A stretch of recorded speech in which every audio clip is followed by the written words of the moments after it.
around Swanson, and thank you for joining me here on RPV City Talk.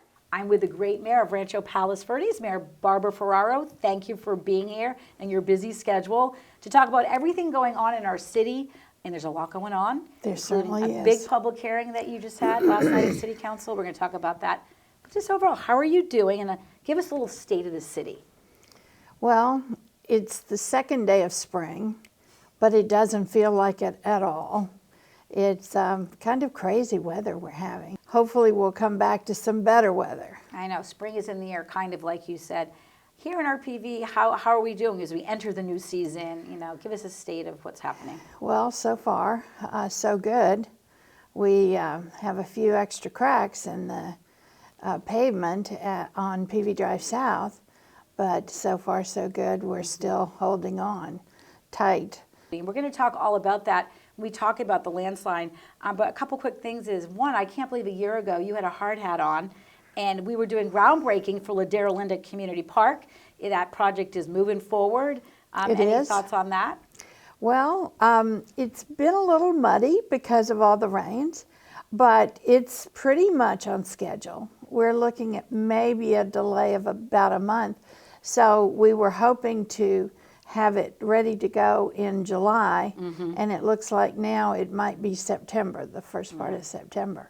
But it's still going to happen this year, and that's a miracle in itself. That is huge, and you can go on the city website and take a look at the progression. They have that time released video that they put out of the photos every day, and it's fascinating. I live in the neighborhood as well, and so so you keep track of it. Yes. So we're looking forward to it, and it'll be great. It'll be such an amazing community park for all of us to enjoy. Moving forward, you had an incredible council night with your public hearing devoted completely to the draft environmental impact report for the Portuguese band Landslide Remediation project.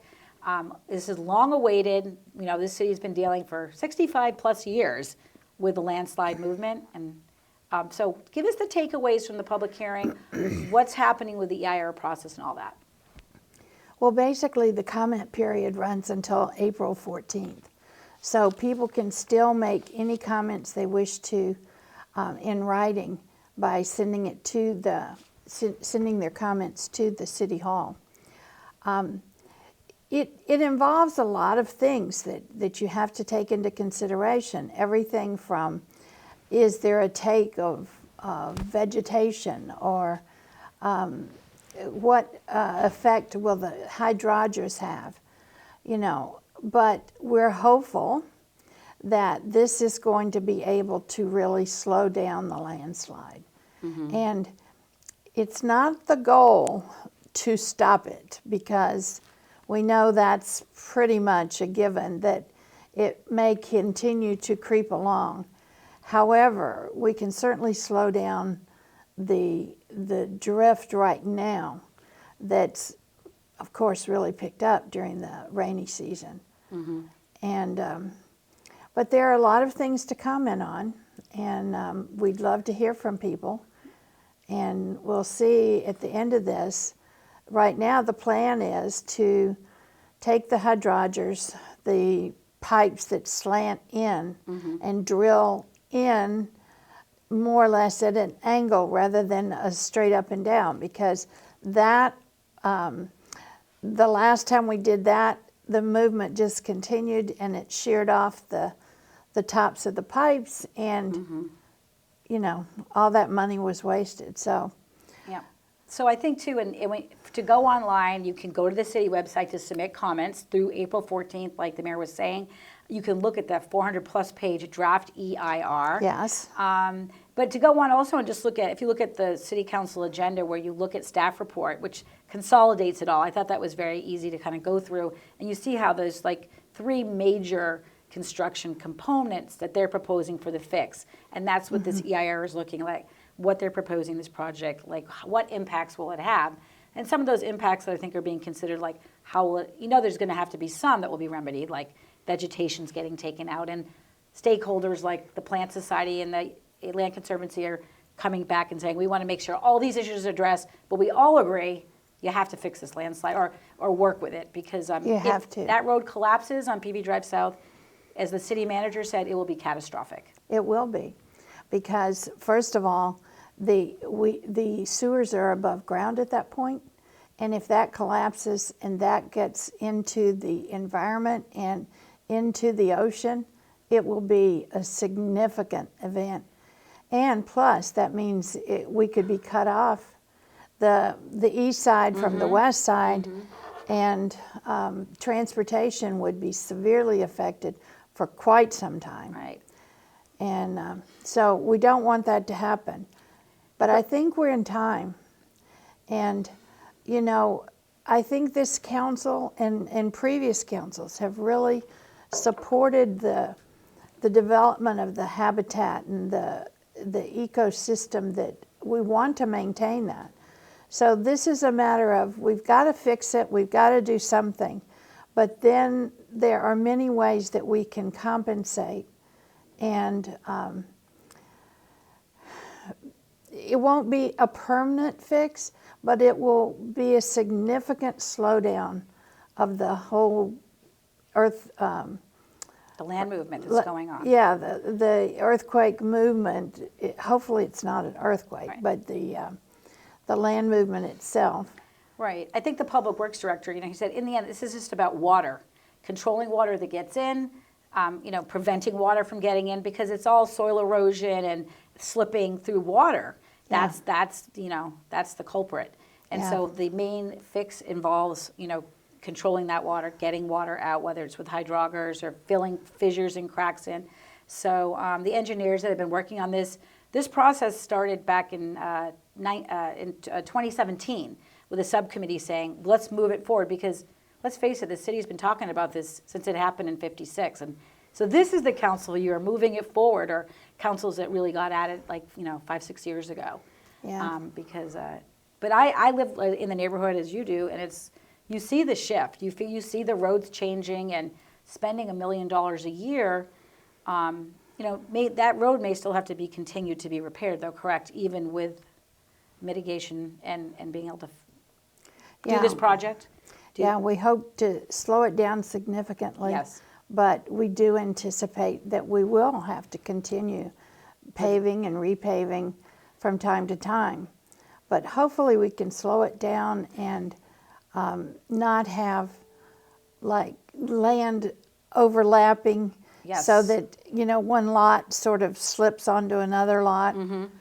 And this $33 million project hopefully will receive federal emergency funds, because the city's applied for a grant. Yes. I think it was around $28 million. I can't remember the exact number. It's probably written in our notes here, but a significant portion we could receive grant money. And hopefully this next step is the draft EIR is out there. Then staff comes back with any kind of changes and presents you the council, the final to consider certifying. Yes. So stay tuned for that. That should be in July, I think. Right. To certify the EIR. As we move on to the next topic, anything you want to wrap up regarding Portuguese Bend landslide? It's still one of the biggest and longest running problems we've had. It's a famous worldwide landslide.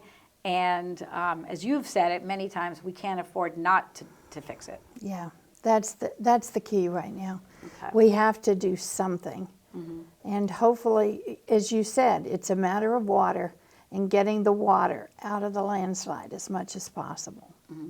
Well, we know this is dealing with the landslides, part of, city goals we have. And this is budget season, it is goal setting season, and you had a special meeting with the city council to outline the 2023-2024 goals. Can you believe it? Saying the word 24. And so I don't know if you want to sort of outline the goal setting process that the council is going through. You've done a great job in reducing, it used to be more than 100 goals that council was looking at. Now we're down to maybe even around a dozen that are very important goals. So fill us in on all that. Well, let's see.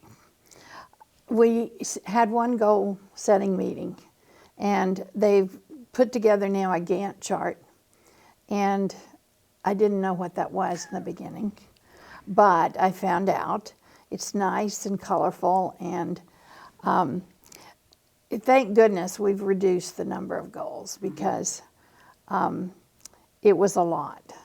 And but basically it goes to public safety, quality of life, the infrastructure, and in maintaining infrastructure, we've just had a little sinkhole happen on Hawthorne Boulevard, and we're working on getting that fixed.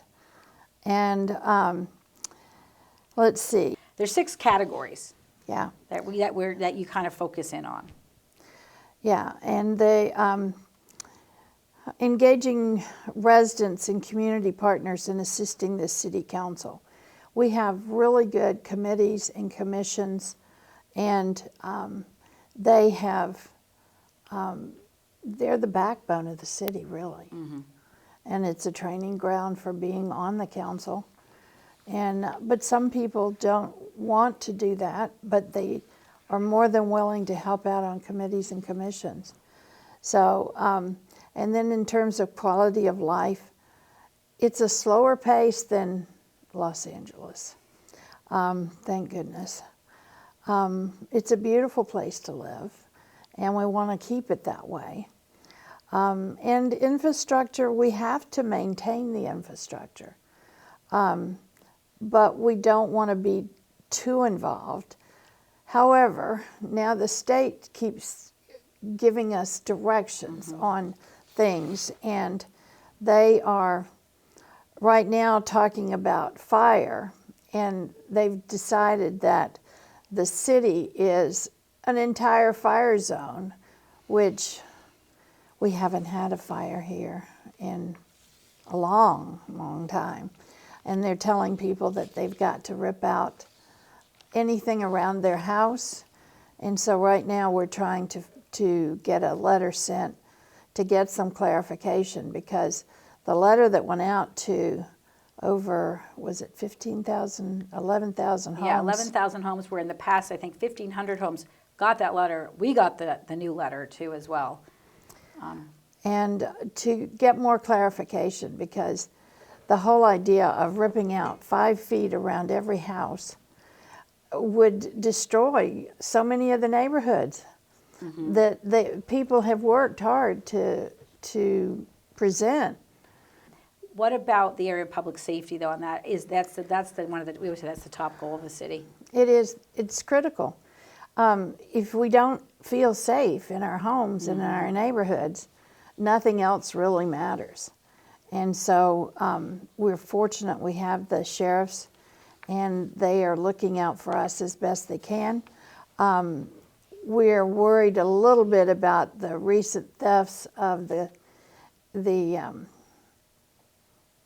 Catalytic converters. Yes. We got that. I know, we've been hearing about that. It's been making headlines. And honestly, I was like, what is it about a catalytic converter? But they have materials that are very valuable. In fact, at the council meeting, the acting captain for Lomita Sheriff Station, Lieutenant White, was there presenting the latest quarterly safety report, right, for the crime stats. And he brought up that it's, what do you say, Prius is the #1 car targeted for some reason. And, you can't imagine why people don't hear at night or aren't reporting like there's somebody's stealing one of these under the car. But if you get it taken, it takes, I hear, months to get one replaced. It's $2,000. So the sheriff's on that right now. And the city's going to do maybe an etching event, I think, also. Like that's, since we've gone on to that whole topic of that situation. We've done an etching event before. For the catalytic converters. So. Yeah. And there is some kind of plate that can be purchased to go under the car that makes it very difficult, if not impossible, for someone to steal. And if I had a Prius, I would certainly do that. But they seem to know how to get there in the middle of the night, and they're in and out in minutes. And so it can happen to you. But if you see something, say something. Right. Because it's always important. Because the police can't do it alone. They need eyes and ears in the community as well. Right. I know we started focusing on public safety as we were going over the goal process with the 6 categories. Anything else you want to touch upon? I know that you got presented goals going forward that you're looking into, but also what's been accomplished for the past year. I think that they've 3 goals that were like finalized, but you keep monitoring the goals through that chart, like you mentioned.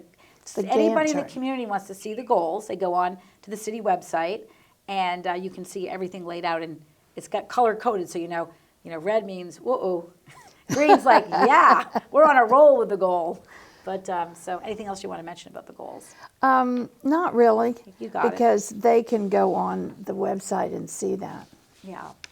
And in public safety, we hit that. That's always important. Every mayor show, I think, we say it over and over, but you've got to. Like when you see something, say something, lock up your car, lock up your house. It's amazing how many times the sheriffs will say they're getting there, and it's like, well, I left my car unlocked, so someone got my purse. Yeah. And we tend to think that we are. We're one of the top 10 safest cities in California. Yes. But it doesn't mean it can't happen to you. Mm-hmm. So people have to look out for their neighbors and be prudent. Yeah. You brought up earlier in the show, and I wanted to really focus on it on its own, because the LA County brush clearance letter that we all received is, it's really creating almost, I feel like, a chaotic vibe, because so many people come up to me, you people, residents that showed up saying, what does this mean? And, my parents have had a, 100-year-old pine tree in their backyard, 10 feet from their patio. Does that have to come out? So what do you want residents to understand about what they need to do, how they can get the correct information? I know the city's working on sending a letter out. Yeah, the city is trying to help clarify, and some of the things, like the 100-year-old pine tree you mentioned, those can be valuable in that they're holding the land in. Mm-hmm. And if it's torn out and left, there's a hole there, it could be problematic when the rains come, Right. or just for destabilizing a hill.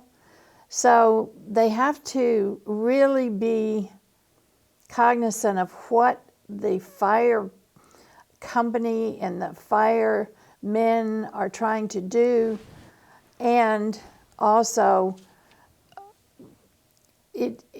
sometimes the state decides to do something that sounds really good, but it has so many negative effects. And so that's one reason we're trying to get clarification. Right. Because one size does not fit all. Right. And it doesn't even fit all within our city. Mm-hmm. It's like my street. I back up to other houses. But some of the people on the other side back up to a canyon because they have the view. So it just depends on how this firemen are going to, what's the word? Well, you're talking about they're going to enforce it, or where they're going with this. I think too that's not even clear. I think I was told that not even until next year will we be properties that receive this letter being even they'll be looked into and come and inspected. That's the word I was looking for. Yeah. And I think they'll go to the city websites for, again, I keep telling people to go. There's frequently asked questions and answers that we're trying to provide, but this is all new. But it really is, our own Mayor Pro Tem, John Cruikshank, has already talked about what he's had to do at his own home to insure his house. Yeah. There's things insurance companies are requiring if you want fire coverage of how you have to deal with your landscaping and set up, ember-free zones. Yeah. So, and we're trying to get a list of plants that would be acceptable that people can plant near to their homes, because we don't want a complete neighborhood denuded. Mm-hmm. On the other hand, there are plants that are better able to sustain they're fire resistant. Yeah. Yeah. So I guess for the residents, we don't want to all be panicking about this, but it'll be dealt with, and hopefully we can bring common sense into the conversation too. Yes. What happened common to that? sense Yes. is a good thing to talk about. A few other topics we could talk about. We're already at have only about 5 minutes away from our show wrapping up. So I want to talk about things that I think have been really amazing that the council's been able to achieve. Like RPV Community Foundation was just formed. Our city now has its very own nonprofit. That was great. Yeah. What do you think are your thoughts on why y'all did that? Well, because that way people can donate money for specific projects, and it can be, since the foundation will be a 501c3, they can deduct that, at least for now, off their taxes. Who knows what the powers that be will decide later on. But at least it makes it a way of people contributing. And I'm hopeful that that will make a difference in maybe even the sign for Bubbles coming back. Yes. A new civic center going in. Yes. So there's always been opportunity, I think, for anybody that wants to be philanthropic and give to the city, but this formalizes it, like RHE has their Pepper Tree Foundation. Yes. And so that's very exciting to have that. And I love the name you picked, the RPV Community Foundation. It's going to be, that's perfect. I like that name too. Also, the community's getting ready to have a whale of a time. Whale of a Day. Yes. Our favorite, April 15th. Mark your calendars, 10 to 4, at the Interpretive Center, which thankfully is reopening. So, Yes. Yes. In fact, this week it's reopening. Yes. And it's going to be so much fun. Yes. We just love to have the community come in, and there are going to be booths of all types, from food and drink to anything sea related. And it's just going to be fun, and face painting for the kids. And Yeah, they're going to have a new layout this year, and I'm really excited because the entertainment is going to be right to the side of the PVIC with a spectacular ocean view. The bands used to play right in the parking lot, but they're planning a bigger, better celebration and a new exhibit at the Interpretive Center. yes, the whale bone. Huge sperm whale jawbone, Yes. which is enormous. And so that's there for viewing. And when we mentioned the Interpretive Center had been closed since the fall because of a pipe break, but they've done their repairs with this new exhibit, and we're bigger and better than ever, right? Yes. So, and the whales are going to come by and say hi to us on that day. You know that, because Of you're going to course. be there ringing the bell there tomorrow. So again, check it all out on the city website if you want information on Whale of a Day, because it's free, but you got to take a shuttle to get there. So there's not parking on the. You need to come up to the City Civic Hall. Center to City Hall, and so that's all good. Another few minutes. March has been Women's History Month, and I wanted to ask you. You're an amazing woman. You're one of my top women ever for all you do for us. But what women have really inspired you in your life? Well, the first two that I think of are my mother and my Aunt Laura. My Aunt Laura taught school in Montgomery, Alabama for 40 years.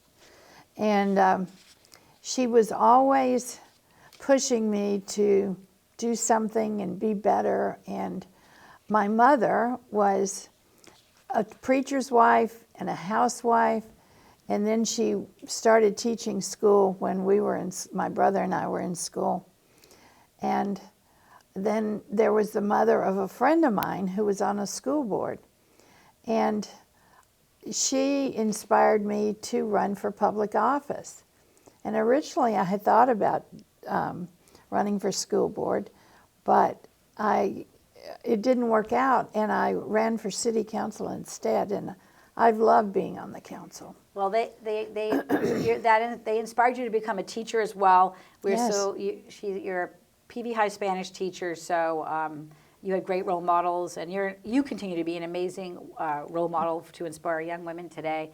And on that note, we're going to have to wrap it up. But I do want to say that since you've been mayor and you have your honorees, it's worth watching the council meeting just to see who the mayor is going to honor this time, because you are finding, I think, incredible gifts in our community to celebrate. Like Pedro, pet pals were just at your meeting with their pups, and I don't know who didn't want to leave the city council meeting without a dog, but I don't know if you want to quickly plug what they're doing. You were at an event for one of your students as well that just had a fundraiser for cancer. So why don't you give your honorees a little plug? Okay. The pet pals were just precious. There were 3 dogs they brought last night. And we let them in because normally dogs don't come into the center at Hess Park. But they were so cute. And the beagle, he was special. You know, I wanted that beagle. I went home and said, honey, can we have a dog? We have cats, and I love our cats. But that was really fun, and they do good work, and they help you with placements if you are able to take a dog. And they'll be back they come to the Civic Center every month to do their adoption, so they'll be back here in April. We're going to come with our RPV TV crew. Good. And hopefully we can get homes for these dogs. And I know I'm probably almost out of time, but again, you inspired me with how you got involved with one of your students who was raising money for cancer, Chris. We've got a story of, we've shown that story of him running, all of that. So he's done a great job. And another one of my students, Mariam Soliman. Right. She's raising money for cancer too. So the kids these days are just amazing. I don't know that I thought of fundraising or doing anything special except school activities when I was in school. And so many kids today are just amazing. All right. Thank you. Any other last minute thoughts? Last 20-second thoughts? You've covered it all. Well, just hope that spring is coming soon. Yes. Well, I'll be seeing you around at meetings, upcoming Whale of a Day. Thank you for all you do for our city. Mayor.Barbara Ferraro. All right, that's going to do it for this edition of RPV City Talk. I'm Liz Brown Swanson with the great mayor of Rancho Palos Verdes. Thanks for joining us, and hope to see you soon around RPV.